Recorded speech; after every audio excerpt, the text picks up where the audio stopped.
నిర్మించవలసిన అవసరం వచ్చింది. ఒక గొప్పవాడు పేదవాడి దగ్గర రాగలడు కానీ ఒక పేదవాడు గొప్పవాడి దగ్గరికి చేరడం చాలా కష్టం. అందుకని యేసుక్రీస్తు ప్రభువారు గొప్పవారి ఇంట్లో కాదు, ధనవంతుడి ఇంట్లో కాదు, లేక రాజుల గృహంలో కాదు, కానీ రిక్తుడిగా కనీసం ఆయన జన్మకు స్థలము కూడా లేని స్థాయిలో ఆయన జన్మించాడంటే ఇంతకన్నా దిగజారిన స్థితి ఏ మనుషుడికి ఉండదు. అంత స్థాయికి దిగిపోయాడు ఆయన. ఆ ఉన్నతమైన దేవుడు నింగిని విడిచి నేలకు ఒరిగిన ఒక నక్షత్రం ఆయన, ఒక నక్షత్రం ఆయన. కాబట్టి యేసుక్రీస్తు ప్రభువారు ఏమై ఉన్నారంటే ఆయన దాసుడై ఉన్నాడు. ఆయన ప్రభువై ఉండి నీకోసము దాసుడయ్యాడు. యేసుక్రీస్తు ప్రభువారు ఏమై ఉన్నారంటే ఆయన పరిశుద్ధుడు. ఎవరండి? పరిశుద్ధుడు. 1 పేతురు పత్రిక 1వ అధ్యాయం 14వ వచనం, లేక లేవియా కాండం 11వ అధ్యాయం 44వ వచనంలో మనం చూసినట్లయితే, నేను పరిశుద్ధులను గనక మీరును పరిశుద్ధులై ఉండండి. దైవత్వానికి ఉన్న ముఖ్యమైన పరిశుద్ధత, ముఖ్యమైనది పరిశుద్ధత లేకుండా ఎవరు కూడా దేవుడని పిలవడానికి అనర్హులు. ఒక వ్యక్తిని నువ్వు దేవుడు అంటున్నావంటే ఆయన పరిశుద్ధుడా కాదా? పరిశుద్ధుడు అనగా అర్థం ఏంటంటే ప్రత్యేకముగా ఉన్నవాడు, పాపము లేనివాడు, కలంకము లేనివాడు, మచ్చ డాగు ముడత లేనివాడు, అతని ఎవరు కూడా వేలు పెట్టి చూపించలేని స్థాయి కలిగిన వాడు. అట్టి పరిశుద్ధుడు ఈ భూ ప్రపంచం మీద ఎవరైనా ఉన్నారంటే నా యేసు తప్ప. దేవునికి స్తోత్రం. యోహాను సువార్త 8వ అధ్యాయం 46వ వచనంలో మనం చూసినట్లయితే, యోహాను సువార్త 8వ అధ్యాయం 46వ వచనం, నా యందు పాపమున్నదని మీలో ఎవరు పాపించురు. అనగా ఇది ప్రపంచానికే సవాలుగా, ప్రపంచానికే ఒక జవాబుగా, ప్రపంచానికి ఒక ప్రశ్నగా యేసుప్రభు అంటున్నాడు, నా యందు పాపం ఉన్నదని మీలో ఎవరు స్థాపించారు. యేసుక్రీస్తు ప్రభు వారు శరీరధారిగా ఆయన మానవుడే గాని ఆయన మహా దేవుడు, నిరంతరము సర్వలోకానికి అధిపతి. ఆయన అంటున్నాడు, నా యందు పాపం ఉన్నదని. దేవుడంటే పాపము లేనివాడు, పాపము చేసినవాడు కాదు. మానవ మాతృలుగా మనము అనేక రీతులుగా అనేక సందర్భాల్లో పాపములో పడిపోతుంటాం, పాపం చేస్తూ ఉంటాం. కానీ దేవుడు ఆయన గొప్పవాడు, పరిశుద్ధుడు. అందుకే అక్కడ మనం చూసినట్లయితే యెషయా గ్రంథము 6వ అధ్యాయము ఆ మొదటి వచనాలు మనం చూసినట్లయితే, అత్యున్నతమైన సింహాసనం మీద ప్రభు ఆసీనుడై ఉండగా నేను చూచి తిని, ఆయనకు పైగా శరీపు నిలిచి ఉండెను.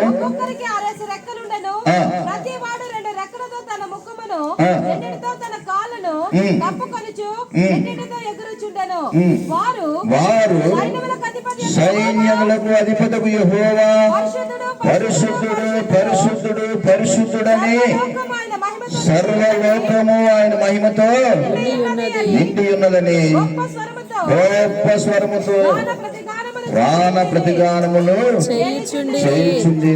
దేవునికి మహిమ కలుగును గాక. లోకములో ఆ దూతలు దేవుని చూడలేక, ఆ తేజస్సును చూడలేక వారు తమ దేహమును కప్పుకొని వారు పలుకుచున్న మాట అంటే పరిశుద్ధుడు పరిశుద్ధుడు పరిశుద్ధుడు. మనము సేవించున్న దేవుడు, పూజిస్తున్న దేవుడు పరిశుద్ధుడా కాదా పరిశీలన చేసుకోవలసింది నీవు, పరిశీలించవలసింది నీవు. ఎప్పుడైతే దేవుడు నీవు పరిశీలన చేస్తావో, అతనిలో పాపం లేదని గ్రహిస్తావో, అతడు దేవుడు అవుతాడు. పాపం చేసేవాడు దేవుడు అవడు.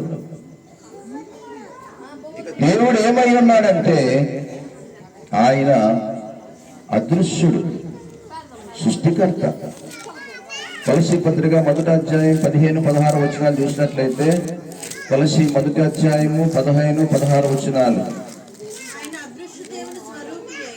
ఆయన అదృశ్య దేవుని స్వరూపుడై ఏమై ఉన్నాడు? సర్వ సృష్టికి ఆది సంభూతుడు. ఆది సంభూతుడు అంటే ఆరంభము, ప్రారంభము, మొదలని అర్థం. ఆది అనగా ఆయనే మొట్టమొదటిగా ఉన్నవాడు. నిర్మకాండ 3వ అధ్యాయం 14వ వచనంలో మోసే భక్తుడు దేవుని అడుగుచున్నాడు, అయ్యా మీరేంటి, మీ అడ్రస్ ఏంటి, మీ ఊరేంటి, మీ పేరేంటి, ఏం చెప్పాలి ఇజ్రాయెల్ కానీ. దేవుడు అంటున్నాడు, నేను ఉన్నవాడును, నేను ఉన్నవాడును. ఉన్నవాడంటే అర్థం ఏంటి? ఈ సృష్టి లేనప్పుడు ఆయన ఉన్నాడు, ఈ సృష్టి ఉన్నప్పుడు ఆయన ఉన్నాడు, ఈ సృష్టి లేకపోయినా ఆయన ఉంటాడు. దేవుడు అంటే ఉన్నవాడు, కలుగు చేయబడినవాడు కాదు. ఆయన ఈ సృష్టి అంతటికి ముందున్నవాడు, ఆది సంభూతుడు. ఆది సంభూతుడు. మీ యేసుక్రీస్తు ప్రభువారు 2000 సంవత్సరాలకు పూర్వగత వచ్చాడు అంటారు. ఆయన వచ్చాడు నిజమే. ఎందుకోసం వచ్చాడు? నిన్ను నన్ను రక్షించడానికి. గలతీ 4:4 ఏముంటదంటే, అయితే కాలము పరిపూర్ణమైనప్పుడు దేవుడు తన కుమారుని పంపెను. అయితే కాలము పరిపూర్ణమైనప్పుడు దేవుడు తన కుమారుని పంపెను. ఈ లోకాన్ని రక్షించడానికి దేవుడు ఒక కాలంలో ఆయన సంపూర్తి చేసుకొని పంపించాడు. అప్పుడు వచ్చాడు కాబట్టి అప్పటి నుంచి దేవుడు కాదు, ఆయన ఆది నుంచి దేవుడై ఉన్నాడు. యేసుక్రీస్తు ప్రభువారు నిన్న నేడు నిరంతరము ఏకరీతిగా ఉన్నవాడు. మార్పు లేని దేవుడు, మారని దేవుడు. కాలాలు మారినా, యుగాలు మారినా దేవుడు మారడు.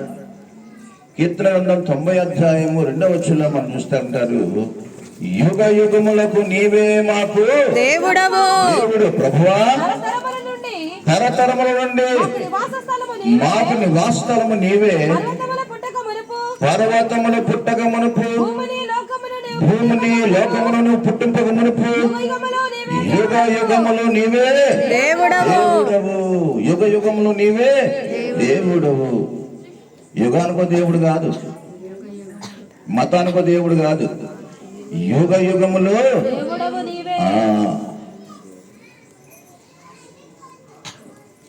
పాపిని చంపడానికి ఒక యుగంలో ఒక అవతారం ఎత్తవలసిన పని లేదు. ఆని చంపిన తర్వాత మళ్ళీ ఇంకో పాపి పుట్టుకొస్తే, ఒక దుర్మార్గుడు పుట్టుకొస్తే మళ్ళా ఆని చంపడానికి ఇంకో యుగంలోని ఇంకొక అవతారం ఎత్తవలసిన అవసరం లేదు. వాడిని చంపిన తర్వాత ఇంకో అవతారం ఎత్తవలసిన పని లేదు. ఒక దుష్టుని చంపడానికి దేవుడు మాట మాటికి అనగా యుగానికి ఒక అవతారం, యుగానికి ఒక అవతారము ఎత్తవలసిన అవసరం లేదు. దేవుడు అంటేనే ఆయన సర్వశక్తి మంతుడు. ఒక పాపిని చంపడానికి దేవుడు రావాల్సిన అవసరం ఏమున్నది? ఒక కరోనా వైరస్ పంపిస్తే చాలు. ఏంటమ్మా, కరోనా వైరస్ పంపిస్తే చాలు, ఏమవుతాడు? పోతాడు. దేవుడు శిక్షించడానికి దేవుడు రావాల్సిన అవసరం లేదు. నా యేసయ్య పాపములో ఉన్నవాడిని పాపము నుంచి విడిపించి పాపిని రక్షించడానికి వచ్చాడు. ఇప్పుడు కరోనా వైరస్ ఉన్నది అనుకోండి, ఆ వ్యక్తిని మనం చంపేస్తాం. ఏంటి తగ్గించడానికి ఏం చేస్తాం? ఆ వైరస్ తీయడానికి ప్రయత్నం చేస్తాం. ఒక భయంకరమైన క్యాన్సర్ వ్యాధి ఉంది అనుకోండి, ఆ వ్యక్తిని బతికించడానికి మనం ప్రయత్నం చేస్తాం. మరణకరమైన రోగం ఉందనుకోండి, దానికి ట్రీట్మెంట్ ఇచ్చి ఆ వ్యక్తిని బతికించడానికి ప్రయత్నం చేస్తాం, అంతేగాని ఇంకా చచ్చిపోవాలనుకోం కదా. అలాగే యేసుక్రీస్తు ప్రభు వారు పాపములో ఉన్నవాడిని, ఆ పాపమనే రోగం ఉన్నవాడిని ఆయన బ్రతికించడానికి వచ్చాడు, ఆ రోగాన్ని బాగు చేయడానికి వచ్చాడు. అందుకే ఒక సందర్భంలో శాస్త్రులు పరిసయ్యులు ఈ విధంగా యేసు ప్రభువుని నింద వేస్తుంటే అని అంటారు, నేను రోగులకే వైద్యుని గాని ఆరోగ్యవంతులకు కాదు. ఈ లోకమంతా కూడా పాపమనే రోగముతో ఉన్నది. ఆ రోగాన్ని తొలగించడానికి పరమ డాక్టర్గా యేసుక్రీస్తు ప్రభు లోకానికి వచ్చాడు. దుష్టుని శిక్షించడానికి కాదు, రక్షించడానికి. శిక్షించడానికి దేవుడు రావాల్సిన పని లేదు. వాడికి ఏదో ఈ లోకంలోని ఒక తెగులో ఒక వైరస్ ఆయన పంపిస్తే చాలు, ఏమవుతాడు? వాడి కోసం ఒక అవతారం ఎత్తవలసిన పని లేదు. నా దేవుడు రోగముతో ఉన్న నిన్ను రక్షించడానికి వచ్చాడు ఈ లోకంలోకి. ఏ రోగం అది? పాప రోగము. రోమపత్రిక 3వ అధ్యాయము 23వ వచనంలో మనం చూస్తే, ఏ భేదము లేదు, అందరూ పాపము చేసి దేవుడు అనుగ్రహించమని పొందలేకపోతున్నారు. ఆ పాపము నుంచి విడిపించడానికి యేసుక్రీస్తు ప్రభు లోకానికి వచ్చాడు. కాబట్టి దేవుడు యుగానికో దేవుడుగా కాదు, యుగ యుగములు ఆయనే మనకి దేవుడై ఉన్నాడు. దేవునికి మహిమ కలుగును గాక, దేవునికి మహిమ కలుగును గాక. యేసుక్రీస్తు ప్రభు వారు ఆయన ప్రభువై ఉండి దాసుడుగా వచ్చాడు. ఆయన మానవాళి పాపమును, నీది నాది ఈ సర్వలోక మానవాళి పాపమును ఆయన మీద వేసుకొని నిన్ను నీతిమంతులుగా పరిశుద్ధులుగా తీర్చడానికి, ఆ పాప రోగం నుంచి నేను విడిపించి నిన్ను ఆరోగ్యవంతులుగా చేయడానికి యేసుప్రభు లోకానికి వచ్చాడు. కానీ యేసుప్రభు అంటే ఆయన మనుషుడు కాదు, ఆయన దేవుడు. ఒక మానవుడు దేవుడుగా మారలేడు కానీ దేవుడు మానవుడుగా మారగలడు. ఒక మానవుడు దేవుని అవతారం ఎత్తలేడు కానీ దేవుడు మానవ అవతారము ఎత్తగలడు. ఒక ఎగ్జాంపుల్ చెప్పి నేను ముగిస్తాను. ఒక అరణ్యంలోని